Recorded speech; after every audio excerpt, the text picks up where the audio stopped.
Selamat pagi, Assalamualaikum warahmatullahi wabarakatuh. Untuk mahasiswa program Diploma 3 Teknik Elektronika semester 116 yang mengambil mata kuliah pengolahan sinyal. Jadi hari ini Rabu 26 Januari 2022 saya akan bawakan material tatap muka 2 dengan pokok bahasan syarat sebuah sumber sinyal dan penguat atau amplifier. Ini material 2 ini sudah dapat di download, dibaca, dianalisis di Google Classroom ya. Di material tatap muka atau material PJJ ya, bisa dilihat. Tujuan pembelajarannya setelah membaca material tatap muka 2, mahasiswa diharapkan dapat menyebutkan definisi dan karakteristik dari sebuah sumber sinyal analog, dan yang kedua dapat menyebutkan definisi dan karakteristik penguat atau amplifier. Daftar referensinya bisa dilihat sendiri ya. Oke, kita masuk ke sumber sinyal. Sumber sinyal ini untuk di ranah teori itu ada sumber sinyal yang disebut dengan sumber sinyal yang mempunyai karakteristik ideal ya. Nah, memang sumber sinyal yang seperti ini, yang kayak begini ini hanya ada di surganya ya. Untuk di dunia ini ada sumber sinyal yang secara teori itu mendekati sumber sinyal ideal ya, dekat-dekat dengan ideal. Jauh sih banyak sekali, tapi yang dekat juga banyak. Jadi intinya begini, mata kuliah yang Anda ikuti kan namanya pengolahan sinyal ya. Yang diolah itu sinyal ya. Sinyal sesuai dengan definisi yang di tatap muka pertama, sinyal ini adalah sinyal gelombang sinus dengan frekuensi di bawah 100 kHz. Nah, kalau mau mengolah sinyal, yang pertama kali harus dilakukan adalah kita harus mempunyai sinyalnya dulu ya. Kalau tidak punya sinyalnya ya nggak bisa diolah apa yang mau diolah gitu ya. Jadi dapat sinyal dulu atau pegang sinyal, atau bagaimana caranya Anda bisa menyadap sinyal atau hold sinyal atau menangkap sinyal dan seterusnya. Nah, mendapatkan sinyal itu pasti ada sumbernya gitu ya. Kalau Anda nangkep sesuatu binatang yang munculnya di malam hari, pasti dia pada sumbernya gitu. Jadilah dekat dengan sumber itu sehingga nanti Anda bisa menemukan. Jadi kalau mau dapatkan sinyal ya dekat-dekat dengan sumbernya gitu. Jadi untuk yang suara ini kan kita bisa dengar ya. Suara yang kita bisa dengar oleh telinga itu berarti sumbernya adalah sumber mekanik ya. Ada suatu membran atau suatu yang bergetar ya, mekanik, sehingga dia mempengaruhi udara yang ada dalam lintasan ya, tegak lurus atau tidak tegak lurus dari sumber bunyi ke gendang telinga seorang manusia. Itu kalau bergerak-gerak ya, maka udara juga akan bergerak sehingga akan memalu ya. Di suatu sistem pendengaran manusia itu ada semacam hammer. Nah, hammer itu akan memukul gendang sehingga yang kita dengarkan juga berbeda-beda. Jadi kalau manusia itu bisa mendengarkan suatu suara, itu yang dengarkan ya bukan suara ya, yang sebetulnya yang merambat itu adalah bunyi, gelombang bunyi itu merambat melalui udara. Jadi udaranya bergetar mempengaruhi gendang telinga. Nah, gendang telinga itu berfungsi merubah getaran mekanik menjadi getaran listrik yang tegangannya ordenya mungkin kecil. Itu masuk atau kemudian dibaca oleh sensor-sensor yang ada di otak. Nah, nanti timbulnya adalah suatu sensasi. Sensasi itu ya termasuk apa ya, Anda suara Anda equalkan, Anda beri nama atau ya Anda inisialisasi menjadi suara apa gitu. Oh, ini suara bel kayak begini. Jadi kalau di memori otak tuh nanti ada ya getaran-getaran yang seperti ini, itu dikasih nama bor listrik dan seterusnya. Jadi kita kembali ke sumber sinyal. Yang dimaksud di paragraf di atas itu adalah sinyal audio yang dapat didengar oleh telinga manusia normal. Jadi sinyal audio yang dapat didengar oleh telinga manusia normal. Telinga manusia normal itu seperti apa? Itu katanya telinga manusia yang ada di dunia ini ya, dikumpulkan manusia yang bisa dikumpulkan di dunia ini, dikasih suara dari 100 Hz sampai 20 kHz. Nanti akan didapat suatu kelompok manusia yang paling banyak itu diantaranya dapat mendengarkan sinyal-sinyal audio dari frekuensi 100 sampai 20 kHz. Ini juga belum tentu ya. Ada yang kalau saya hanya sampai 13 kHz. Nah itu ya. Nah suara yang dapat didengar itu dihasilkan oleh sebuah sumber bunyi. Sumber bunyi misalnya apa? Misalnya ya speaker atau laringnya. Laring itu sistem penghasil suara di suatu makhluk hidup. Jadi manusia itu walaupun manusianya sama ya, itu pasti pita suaranya akan berbeda ya. Kalau berbeda nanti rongga mulutnya akan berbeda. Nah, kalau pita suara rongga mulut itu digabung jadi suatu sistem penghasil sinyal suara ya pasti akan berbeda. Jadi bunyi itu ya untuk dapat diolah ini harus diubah menjadi suatu bentuk yang dikenal oleh pengolahnya gitu ya. Kalau pengolahnya elektronik ya, bunyi yang didengar oleh telinga manusia itu harus diubah menjadi berbentuk atau dalam format elektronik ya, supaya bisa diolah oleh sistem berbasis elektronik. Nah, sistem elektronik yang berfungsi merubah getaran suara ini ya menjadi sinyal listrik disebut mikrofon ya. Mikrofon ini ada yang pasif, ada yang aktif ya. Kalau yang pasif yang mana ya, aktif yang mana ya, jelas kalau mikrofonnya memang semua mikrofon dalam arti sensor itu transducer yang merubah suara menjadi listrik itu semua pasif ya. Jadi begitu dimasukkan dalam satu sistem ya, sistem penangkap bunyi itu ada yang memang pasif, ada yang aktif. Aktif itu bisa dideteksi dari sumber tegangan yang ada di dalam mikrofon tersebut. Jadi kalau Anda punya mikrofon yang ada baterainya itu berarti aktif. Kakinya 3 kabelnya ya, sinyal, ground dan plus ya. Namanya phantom power tuh kalau di amplifier itu phantom power. Jadi kalau yang filter pasif itu ya tidak memerlukan tegangan, tapi kalau filter aktif kalau nggak ada tegangan ya mati ya, tidak bisa menghasilkan, tidak bisa berfungsi.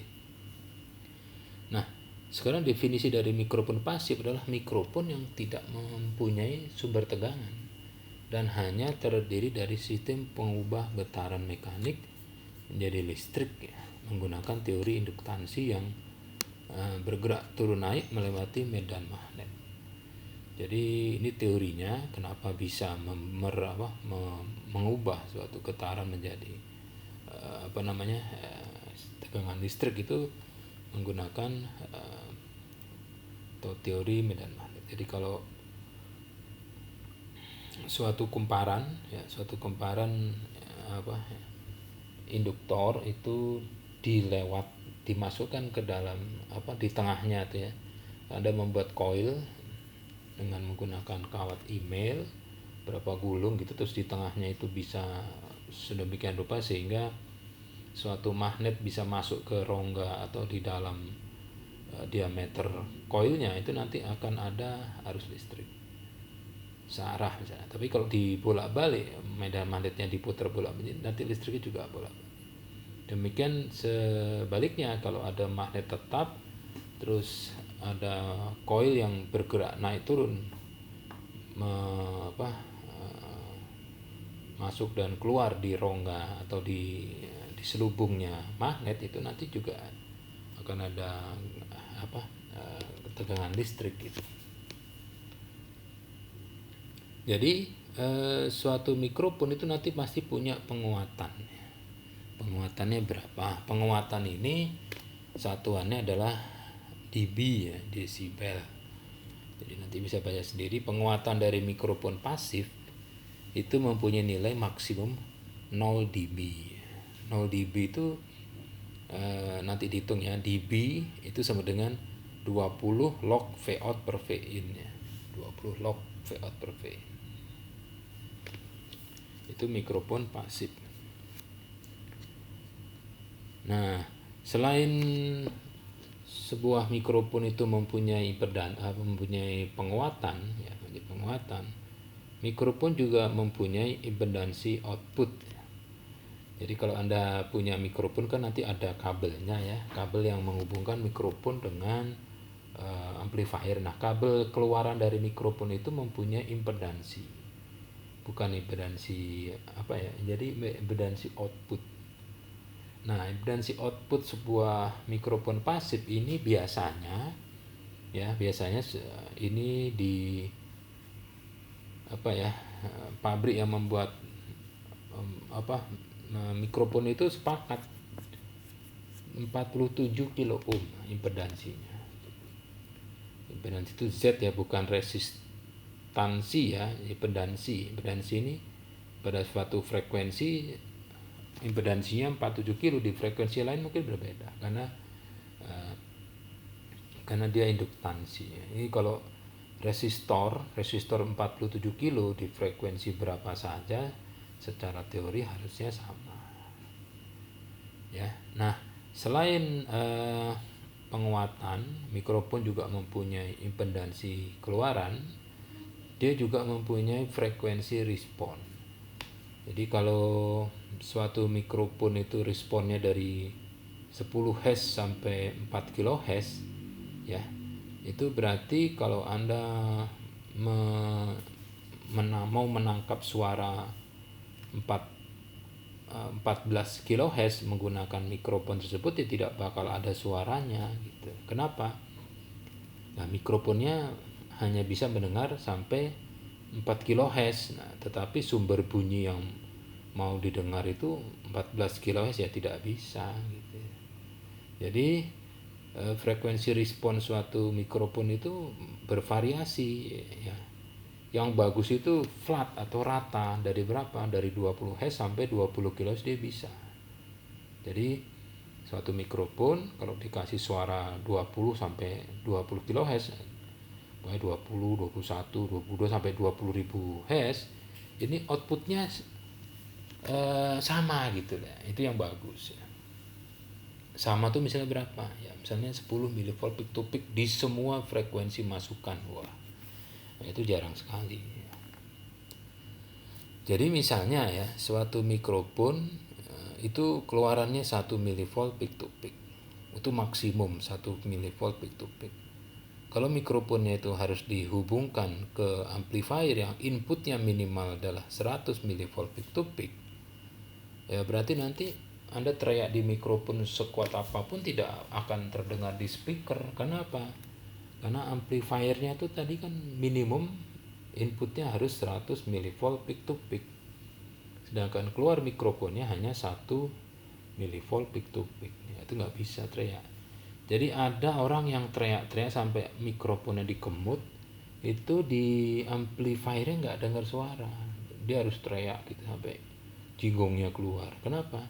Ya harus kenceng-kenceng. Nah, makanya diperlukan suatu amplifier. Amplifier itu tugasnya atau fungsinya atau tujuannya membuat keluaran suatu sumber bunyi itu memenuhi syarat dapat menggerakkan amplifier. Jadi kalau amplifier minimum inputnya 100 mV peak to peak, Sedangkan keluaran mikrofon itu 1 milivolt peak to peak, ya berarti harus dikuatkan 100 kali. Jadi 1 milivolt peak to peak kali 100 ya 100 milivolt peak to peak. Jadi ini harus ada penengah, namanya amplifier. Jadi kalau Anda menggunakan mikrofon pasif itu harus menggunakan amplifier gitu. Nah, tapi ceritanya akan beda kalau Anda menggunakan mikrofon aktif. Mikrofon aktif juga mempunyai gain, ya, mempunyai impedansi, mempunyai karakteristik respon frekuensi, sama aja gitu ya. Tapi mikrofon aktif ini karena sudah mempunyai tegangan masukan DC, dia mempunyai level tegangan keluaran yang lebih tinggi dibanding pasif.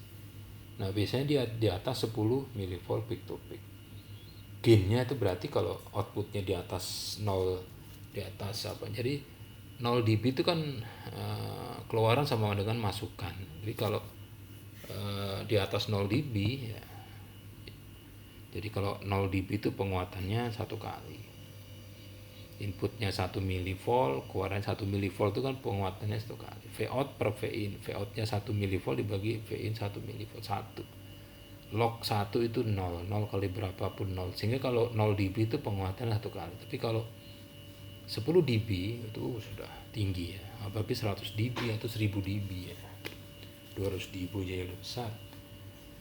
Nah, tiap mikrofon ya, mikrofon mau pasif atau aktif ini akan mempunyai respon frekuensi yang berbeda gitu ya. Sehingga pengguna mikrofon harus mengetahui karakteristik mikrofon yang dipakai gitu, sebelum pakai. Jadi kalau misalnya Raja Dangdut Haji Rhoma Irama itu mau nyanyi di panggung, dia nggak percaya dengan mikrofon yang ada di panggungnya. Jadi tetap dia akan menggunakan mikrofon yang memang sudah dia beli custom di suatu penghasil mikrofon, harganya mungkin bisa 12 sampai sekian puluh juta, tapi karena Haji Rhoma Irama itu mempunyai frekuensi suara yang khas, misalnya sampai 3,1 kHz ya, mikrofonnya hanya bisa mendengar di situ. Sehingga kalau Anda ngasih mikrofon ke Rhoma Irama pada saat konser di acara Anda, dia nggak mau pakai, takutnya apa? Nggak ada suaranya gitu, atau terlalu pecah, suaranya jadi sember, jadi ember, jadi dia nggak mau. Jadi kita kembali lagi ya, manusia ini kan pasti bisa menghasilkan suara, namanya sistem laring. Laring itu rongga, langit-langit di rongga mulut Anda, lidah, bawah lidah, susunan anatomi di rongga mulut sampai namanya pita suara itu akan menghasilkan sinyal dengan frekuensi ya secara normatif itu dari 20 Hz sampai 20 kHz ya. Tapi kalau hanya suara manusia ini dibedakan. Kalau laki-laki dia 0 sampai 20 sampai 4 kHz, tapi kalau perempuan mungkin lebih tinggi lagi. Jadi misalnya nih ya, kalau sistem laring manusia X itu dapat menghasilkan sinyal dengan frekuensi 20 Hz sampai 4 kHz ini ya. Jadi seorang manusia bisa menghasilkan suara bervariasi dari 20 Hz sampai 4 kHz. Tetapi dihubungkan dengan mikrofon dengan frekuensi 6 kHz sampai 15 kHz, maka mikrofon tersebut tidak akan menghasilkan sinyal keluaran gitu. Kenapa? Ya karena frekuensi respon mikrofonnya kan dari 6 kHz sampai 15 kHz. Masukannya 20 Hz sampai 4 kHz, ya nggak didengar gitu loh ya. Nggak didengar.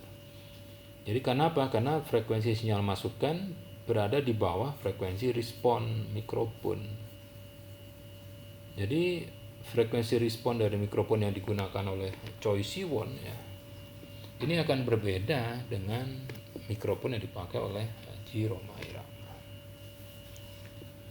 Oke, sampai di mari kita dapat kata kunci spesifikasi mikrofon. Jadi sebuah mikrofon mau aktif mau pasif kayak itu nggak ada efek. Dia mempunyai daya masukan. Jadi inputnya berapa watt itu. Ya. untuk menghasilkan itu berapa watt. Kalau yang pasif ya 0, kalau aktif ya ada. Atau dia mempunyai gain ya, ada gain. Ya, ada gainnya berapa dB. Frekuensi respon, dia macam frekuensi respon. Ada amplituda tegangan keluaran, sama arah sinyal masukan. Ada omni, ada bidirectional. Nah, ini frekuensi respon sebuah mikrofon. Coba lihat ya. Mikrofon ini diukur tegangan keluarannya. Ya. Tegangan keluarnya pada saat dikasih tegangan masukan, sinyal masukan dan sinyal suara di inputnya dengan frekuensi berapa coba. Inputnya dikasih 50 Hz. Keluarannya itu minus 8 dB di bawah 0. Kalau 0 kan satu kali. Kalau di bawah 0 ya berarti 0, nah, naik di 100 Hz dia mendekati 0 dB. Nah, ini rata sampai katakanlah 10 kHz, 1 kHz. Ini rata 0 dB. Tapi begitu frekuensi masukannya naik sampai mencapai 5 kHz, ini keluarannya naik ya. Jadi gainnya itu naik dari mulai berapa nih? 1 kHz sampai di sini sampai katakanlah 7 kHz. Ya, begitu di atasnya lagi sampai 9 naik, habis itu turun. Jadi ini suatu respon frekuensi. Nah, respon frekuensi seperti ini tuh berbeda-beda gitu. Kalau Anda punya mikrofon sama, ada 10 mikrofon merek sama, serialnya beda, itu nanti responnya nggak mungkin sama gitu ya. Jadi ini yang menyebabkan kalau Anda mempunyai atau mau beli mikrofon itu harus disesuaikan dengan apa? Dengan yang mangap di depan mikrofonnya itu. Itu ya, itu baru ngolah tuh. Mau mengolahnya susahnya seperti ini.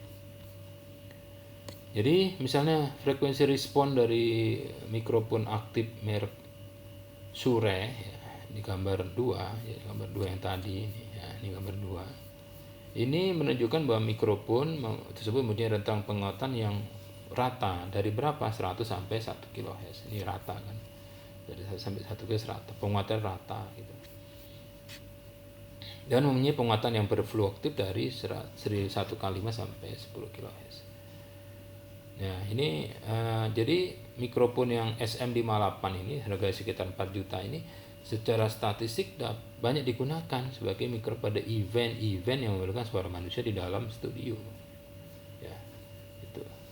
Nah, kalau terlihat ya responnya ada tegangan keluaran di atas 0 dB, ya, ini kan 0 dB berarti ada penguatan.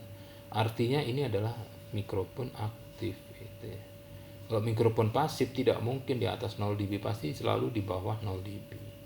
Itu kalau mikrofon pasif. Nah, ini coba lihat. Sumbu vertikal adalah penguatan dalam dB. Nah, ini vertikal. Ini penguatannya gain itu dB. Ini minus 20 sampai positif 20. Ini dB. Nah, rumusnya gain itu adalah gain dB ya dalam desibel sama dengan 20 log V out per V in. Jadi kalau V-outnya berapa? 1 volt, inputnya berapa? 1 volt. Nah, berarti kan V-out per V in 1. Log 1 berapa? 0. 0 kali 20, 0. Jadi penguatannya 0 dB. Gitu ya. Jadi kalau misalnya V-outnya 100 mV, inputnya 1 mV, berarti kan 100 mV dibagi 1 mV 100. Log 100 itu 2 kali 20, 40 dB. Jadi kalau 40 dB itu penguatannya 100 kali. Sehingga jika sebuah penguat mempunyai V-out sama dengan V-in, maka penguat amplifier tersebut mempunyai gain 20 log 1. Kenapa 1? Kan V-out dibagi V-in sama dengan 1. Ini kan, ini loh V-out per V-in sama ini V-out per V-in kan sama, jadi 1. Jadi log 1 itu 0. 0 kali berapapun 0. Gitu. 0 dB. Jadi jika nilai V-out per V-in lebih besar 1, maka penguatan dalam dB-nya ya akan lebih besar dari 0 dB. Jika mikrofon mempunyai gain misalnya plus 5 dB ya pada frekuensi 5 kHz dan mempunyai V-out 10 mV per tube, maka V input mikrofon tersebut dapat dihitung menggunakan persamaan 3. Ini misalnya. Pada saat 5 kHz berapa ini? Penguatannya 5 dB. Berarti kalau V outnya 10 mV berapa V in-nya? Ya, tadi pakai rumus ya. Ini kan ada rumusnya nih. Jadi V in sama dengan V out dibagi 10 pangkat dB dibagi 20. 10 mV peak to peak dibagi 10 pangkat dB-nya 5. 5 dibagi 20. 10 pangkat 5 per 20 sama dengan 5,65 mV. Jadi kalau 5 dB itu penguatan, itu inputnya adalah 5,65 mV, outputnya 10 mV. Sekarang kita lihat ya, ini ada perbandingan frekuensi respons suatu mikrofon yang flat ya. Flat artinya pasif mikrofon di SM81 ini pasif ya, sama yang SM57 ini aktif. Bukti kalau dia pasif, keluarannya tidak pernah lebih dari 0 dB. Tapi kalau yang ini pernah di atas 0 dB, ini aktif ya. Yang SM57 ini aktif. Sedangkan yang SM81 ini pasif.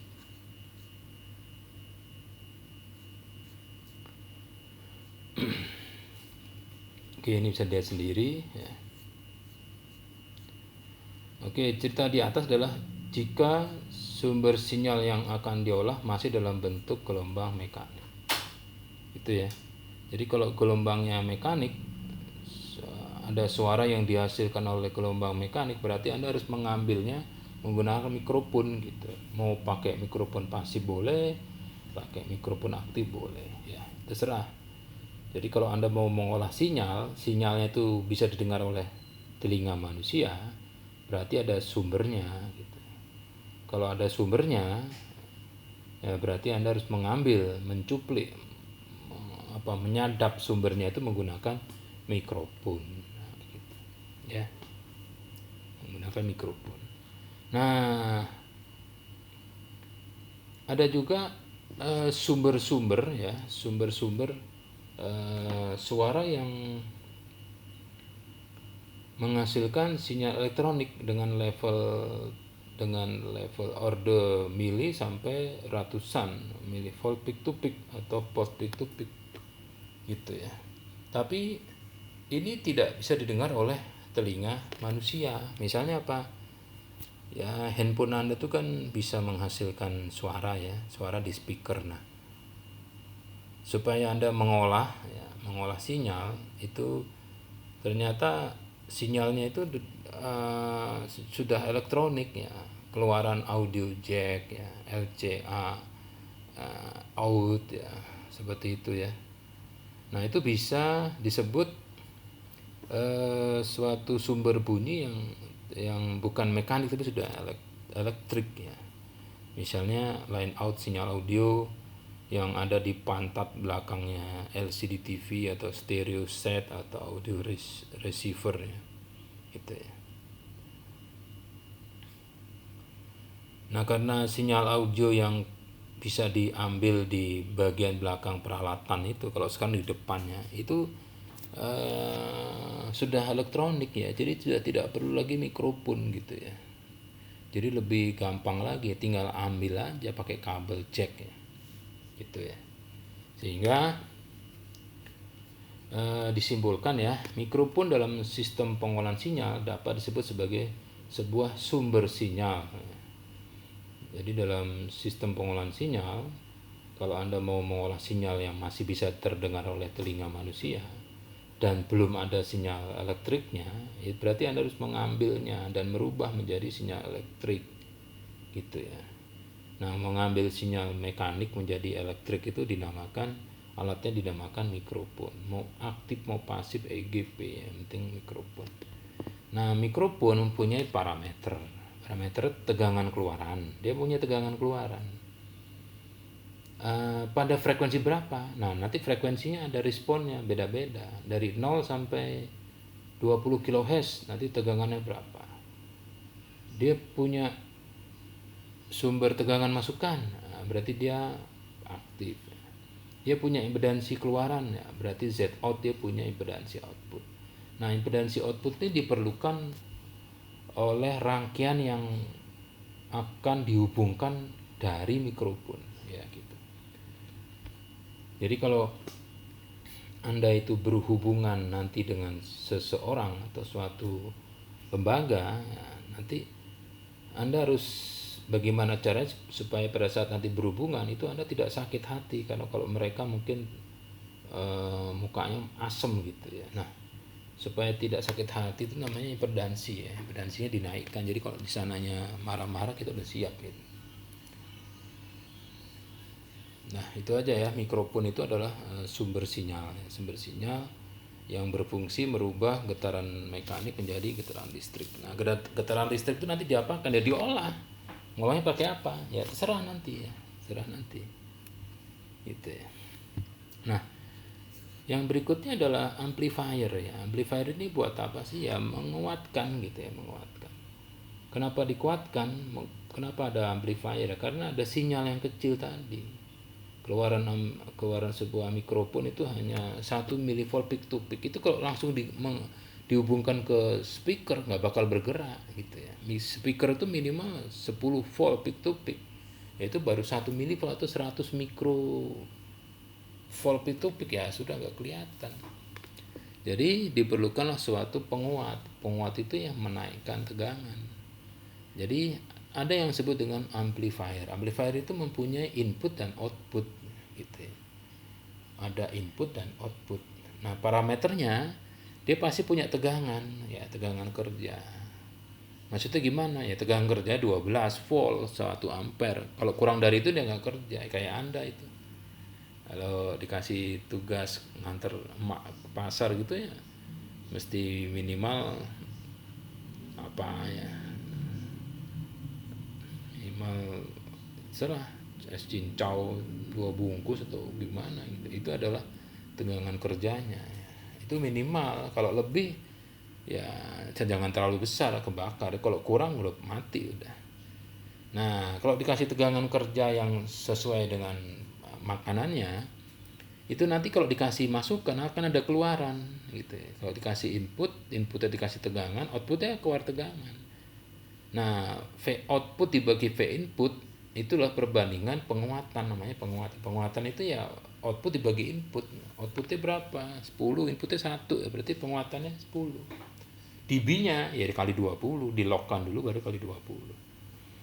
Jadi selain tegangan kerja, dia juga punya tegangan masukan V input, terus dia mempunyai impedansi masukan Z input, ada tegangan keluaran V output, tegangan impedansi keluaran Z output, dan gain dan frekuensi respon. Jadi gain itu udah berapa dB ya. Kalau frekuensi respon sebuah amplifier harus, kalau mau dipakai dilihat dulu ya, respon frekuensi berapa. Ini 4 sampai 20 kHz. Anda pakai di 1 kHz ya nggak bisa gitu ya. Jadi frekuensi responnya harus diperiksa ya, harus diperiksa. Oke, yang berikutnya, nah ini konsep dasar ya, konsep dasar. Konsep dasar ini coba di sebelah kiri itu ada sumber sinyal ya. Sumber sinyal yang kecil, outputnya kecil 1 milivolt peak to peak, ini harus dikuatkan oleh suatu amplifier sebelum dihubungkan ke beban. Beban ini bisa beban speaker, beban resistor, atau rangkaian yang berikutnya ya. Jadi ya, ini ada sumber sinyal, jadi mikrofon keluarannya ke amplifier dikuatkan, outputnya ke beban ya. Nah, keluaran mikrofon ini namanya V out-nya mikrofon, ini sebagai masukan amplifier namanya V in, V input amplifier. Nah, amplifier mempunyai V out namanya V out, tapi ada beban ya. Kalau beban yang dilepas ini V out-nya biasanya akan lebih besar secara statistik. Misalnya aja 1 bulan gaji Anda misalnya 5 juta. Itu ada anak, ada istri, atau ada suami, ada anak, gitu misalnya. Terus ada ponakan yang ikut. Nah, begitu beban Anda hilang, itu 5 juta tadi kan jadi semakin besar gitu ya. Akan besar. Nah, kalau ada beban ya, waduh, makan kucing, makan ayam, makan ular, makan anjing, itu buat mereka itu sudah 4,7 juta sendiri, Pak. berarti saya hanya makan sebulan ya 300.000. Nah begitu semua pikirannya mati semua, bingung Anda, uangnya 300.000 bisa sebulan tambah 4,7 juta, wah stres kebanyakan. Jadi VOT ini akan naik kalau bebannya dibuka, dilepas ya. Nah amplifier itu penguatannya adalah penguatan ya, saya bilang penguatan itu VOT dibagi VIN. Tapi kalau gain dalam dB, VOT per VIN atau log VOT per VIN dikali 20. Jadi kalau ngomong dB itu 20 log VOT dibagi VIN. Tapi kalau penguatan amplifier itu VOT dibagi VIN. Gitu ya. Jadi ruginya berapa? Atau Anda tuh mining rig mining atau mining Bitcoin itu satu bulan berapa? Ya, modalnya 64 juta Pak. Sebulan dapat 3,5 juta. 35 juta. Berarti kalau 10 bulan dapatnya 35 juta. Ya, 10 bulan. Nah, jadi kalau 20 bulan impas ya, gitu. Nah, outputnya dibagi input. Nah, output bagi input. Jadi VOT dibagi VIN ya, VOT dibagi VIN. Nah, VIN ini VOT-nya sumber. Nah, VIN ini ya masukkan ke amplifier.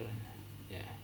Nah, ini konsep data dari sistem penguat sinyal analog yang terdiri dari sebuah sumber sinyal, amplifier dan sebeban. Ya, ini amplifier. Jadi VIN dan VOT ini hanya akan muncul jika sumber sinyal dihubungkan dengan amplifier dan amplifier dihubungkan dengan beban. Jika VIN tidak dikasih tidak dihubungkan ke amplifier ya tidak seperti ini ya VOT-nya akan berbeda. Jadi kondisi VIN dan VOT hanya terjadi saat sumber sinyal dihubungkan ke amplifier dan amplifier dihubungkan ke beban. Jika sumber sinyal tidak dihubungkan ke amplifier, maka VI akan VI aksen. Jadi nilainya akan berbeda. Demikian pula dengan VOT akan berbeda ya. Jadi VI ini kalau ini dilepas ya akan berbeda. VOT ini kalau dilepas juga akan berbeda. Jadi kalau mengukur itu harus dalam sistem yang tertutup gitu ya. Jadi Anda mengukur tegangan untuk sumber Arduino itu 5 volt. Udah diukur, udah Pak 5 volt. Pakai apa? Voltmeter. Dihubungkan ke Arduino? Ya enggak Pak. Ini kan keluaran dari adapter ya. Mana sih? Ya keluaran adapter yang 5 volt itu kan belum tentu 5 volt. Kalau dihubungkan ke Arduino bisa aja 3 volt gitu. Padahal yang dinilai adalah nominal tegangan masuk ke Arduino kan 5 volt. Sumbernya tadi 5 volt katanya. Kata di mana? Di bodinya ya. Di body 5 volt dihubungkan ke Arduino jadi 3 volt. Nah, kenapa seperti ini? Kenapa begitu sumber sinyal dilepas tegangannya tidak sama dengan VI? Kenapa pada saat beban dilepas VO-nya akan berubah? Ini disebut dengan konsep pembebanan ya, pembebanan. Jadi kalau Anda naik motor Honda Beat ya, kecepatan 60, digas sudah nggak bisa lagi karena di belakang Anda teman Anda beratnya 180 kilo gitu. Nah begitu teman Anda jatuh ke cantol kontainer sehingga teman Anda itu nyangkut di kontainer, teriak-teriak, Anda kok jadi kencang motornya. Kenapa jadi kencang? Tadi digas nggak bisa, sekarang bisa lepas ya, memang bebannya nggak ada gitu ya. Seperti itu, bebannya nggak ada ya. Kenapa ya kenapa kok seperti itu ya? Ini pembahasan hari ini ya. Jadi apa yang menyebabkan VI dan VO berubah saat sumber sinyal dilepas dari amplifier atau saat amplifier terlepas dari beban? Karena adanya efek pembebanan. Hati-hati nih. Pembebanan ini mengakibatkan suatu sistem tuh bisa kolaps ya, tidak terkendali. Jadi kalau gaji 5 juta sebulan ya, kalau punya hutang, punya beban sehingga harus menggunakan sebagian uang Anda itu jangan sampai lebih dari misalnya 35%. Bayar hutang Pak 30% masih, tapi kalau bayar hutangnya 99% shutdown ya. Jadi jangan sampai terbebani lebih ya. Beban itu boleh tapi dalam batas-batas normal gitu ya. Jadi coba lihat rangkaiannya nih ya. yang tadi ini ya, ini kan pasti sebuah sumber sinyal itu mempunyai resistansi dalam, ada R dalam. Amplifier itu juga ada R in, dia punya R out. Load itu punya R in, impedansi masukan. Coba kita lihat di sini. Nah ini, jadi sumber sinyal itu mempunyai resistansi source resistance atau resistansi sumber. Resistansi sumber ini tidak bisa dipegang, tidak bisa dilihat oleh mata, tapi bisa diukur. Jadi kalau misalnya baterai 12 volt, Anda beli aki ya, aki baru 12 volt 6 ampere, itu kalau Anda ukur tanpa beban tidak 12 itu, lebih dari 12. Berapa? Bisa juga 12,8 ya, bisa 13. Semakin tinggi semakin baik, tapi nggak mungkin 200 volt gitu. Jadi aki itu kalau baru bukan 12 volt, aki 12 volt kalau baru diisi oleh H2SO4-nya itu diukur, tegangannya tidak 12, lebih dari 12 gitu. Ya, minimal 12,4 itu udah minimal. Di bawah 12,4 aki itu udah soak. Jadi kalau Anda punya aki tanpa beban diukur 12 volt, Anda jangan bilang itu aki bagus, tinggal dibuang itu. Karena nggak ada bebannya 12 volt, kasih beban jadi 0 gitu. Jadi sumber sinyal aki yang tegangannya misalnya 12 volt itu RS-nya sudah semakin tinggi, resistansi dalamnya tinggi. Sedangkan kalau aki yang baru tegangannya misalnya 13,2, itu resistansi dalamnya rendah atau mungkin 0 gitu ya, bilang mungkin 0. Itu untuk sumber sinyal. Sumber sinyal itu mempunyai resistansi sumber di dalamnya ya, hubung seri dengan sumber sinyal. Nah, untuk amplifier dia mempunyai resistansi dalam RI dan juga mempunyai resistansi keluaran RO. Tapi kalau load beban ya RL. Coba kita lihat. Kalau suatu sumber sinyal dihubungkan ke amplifier ya, suatu sumber sinyal dihubungkan ke amplifier berarti nanti RS-nya, sumber resistansi internal atau source resistannya sumber ini akan berhubungan seri dengan resistansi inputnya amplifier. Ini kan RS sama RI kan hubungannya seri gitu. Sehingga kalau hubungan seri, tegangan di RI itu mempunyai rumus VRI sama dengan RI dibagi RS ditambah RI dikali V sumber. Nah ini ya, ini kita lihat ya hubungan antara internal source, signal source dengan amplifier. Ini amplifier. Ini RS dan RI kalau Anda lihat ini hubungannya seri ya, terhubung seri. Coba kita lihat kalau hubungan seri seperti apa. Nah, ini hubungan seri. Kalau suatu resistor dihubung seri R1 dan R2, maka tegangan di sini di titik R2 itu adalah R2 dibagi R1 plus R2 dikali V1. Itu V out ya, tanpa beban. Tapi kalau dikasih beban, di sini ada R lagi. R beban sama R2 ini paralel. Anda harus cari ekivalensinya. R paralel dibagi R paralel plus R1 dikali V1. Ya, itu. Nah, ini kan. Jadi VA sama dengan R2 dibagi R1 plus R2 dikali V1. Kalau ini sumber ya RI dibagi RI plus RS dikali V sumber. Di sini ya, di sini. Jadi supaya V sumber ini semua jadi V1, gitu ya. Supaya V sumber ini semua jatuh di input dari amplifier, itu Anda harus mempunyai nilai RS dan nilai RI yang ideal gitu. Yang ideal berapa? Nah, coba kita lihat.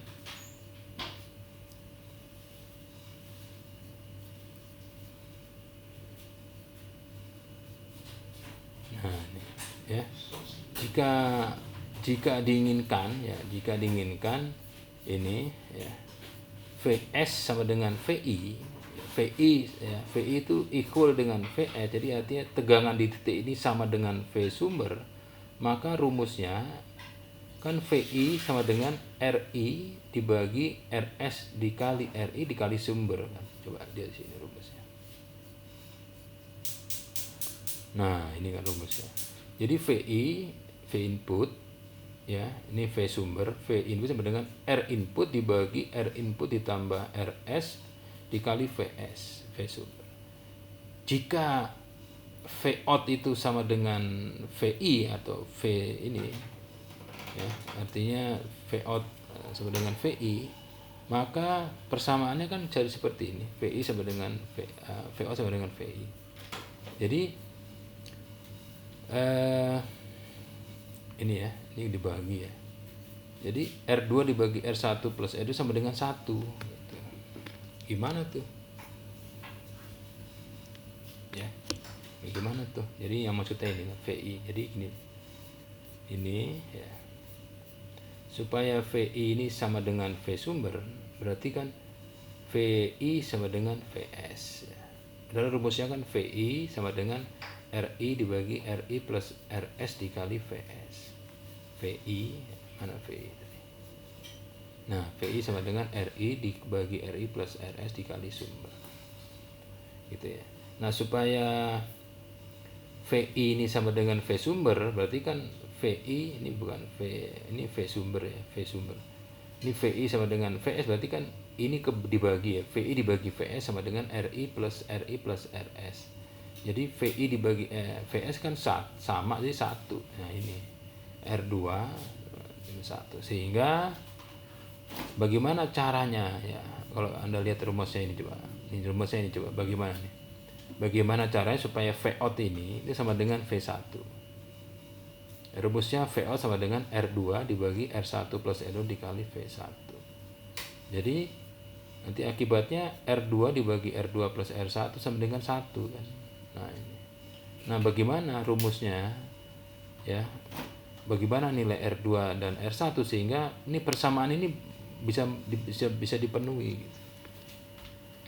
Ya. Nah, sekarang Anda harus bertindak ya. Bertindak sebagai apa gitu. Kalau R2 itu adalah bertindak sebagai amplifier, tapi kalau R1 bertindak sebagai sumber. Ya, ini R1 ini adalah punyaannya sumber RS, atau R2 punyaannya amplifier atau R1. Sehingga agar persamaan R2 sama dengan R1 plus R2 tercapai, ini ada dua kemungkinan. Kalau R1-nya tidak dapat dikendalikan, R1 itu punyanya sumber. Kita kan tidak bisa kan mengendalikan sumber. Bisa nggak mengendalikan tegangan impedansi sumber?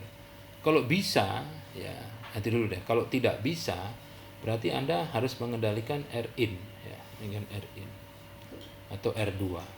Sehingga jika R1 tidak diketahui, maka R2 harus bernilai sangat besar. Jadi R2-nya ini harus bernilai sangat besar. R2-nya ini di sini, ini harus sangat besar. R2 itu ini harus bernilai ini sangat besar. Kalau ini sangat besar, ya, tak hingga dibagi tak hingga ditambah RS sama dengan 1 kali VS ya akan sama dengan VS. Gitu.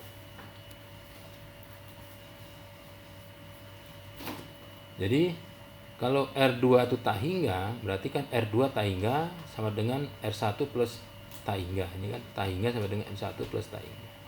Tak hingga ditambah R1. Kalau R1-nya ordonya ratusan ohm ya tidak terlihat, jadi tak hingga sama dengan tak hingga, terbukti. Nah, sekarang jika R2 tidak diketahui, maka R1 harus bernilai sangat kecil atau mendekati 0, sehingga rumusnya ini R1-nya 0, R2 sama dengan 0 plus R2 sama, jadi terbukti. Sehingga sebuah sumber sinyal yang ideal, sumber mikrofon yang ideal atau penghasil tegangan yang ideal itu harus mempunyai nilai impedansi keluaran atau Z out atau resistansi dalam yang sangat kecil atau mendekati 0. Ya. Tapi kalau penguat ini harus mempunyai impedansi masukan yang sangat besar atau mendekati tak hingga. Gitu. Sehingga ini Kalau RS ya, RS ini sumber sinyal ya, mempunyai pedansi atau resistansi 0, dan RI ini pedansi masukan amplifier itu tak hingga, maka coba kita lihat ya, VI sama dengan RI dibagi RI plus RS kali VS. RI-nya itu tak hingga dibagi tak hingga plus 0, tak hingga dibagi tak hingga ya 1 kali VS sama dengan VS, sama dengan jadi VI sama dengan VS. Nah, terbukti ini.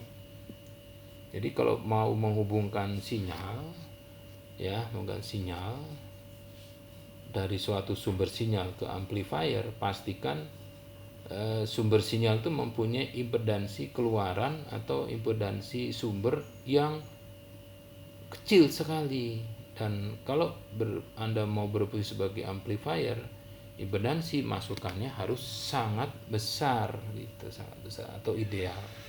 Jadi disebut mikrofon sumber sinyal yang ideal itu impedansi masukannya ya, impedansi source-nya itu harus 0. Tapi kalau amplifier supaya ideal, impedansi masukannya harus tak hingga.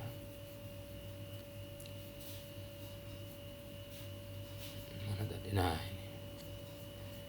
Sebuah signal source harus mempunyai RS 0. Tapi kalau amplifier harus mempunyai R input tak hingga.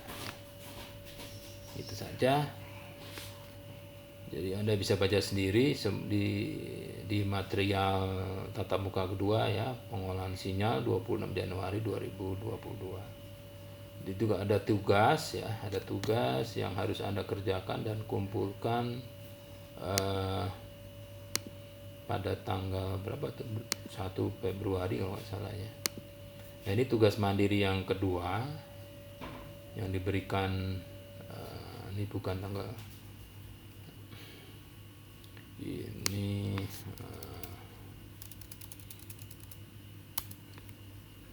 26 ya, 26 Januari.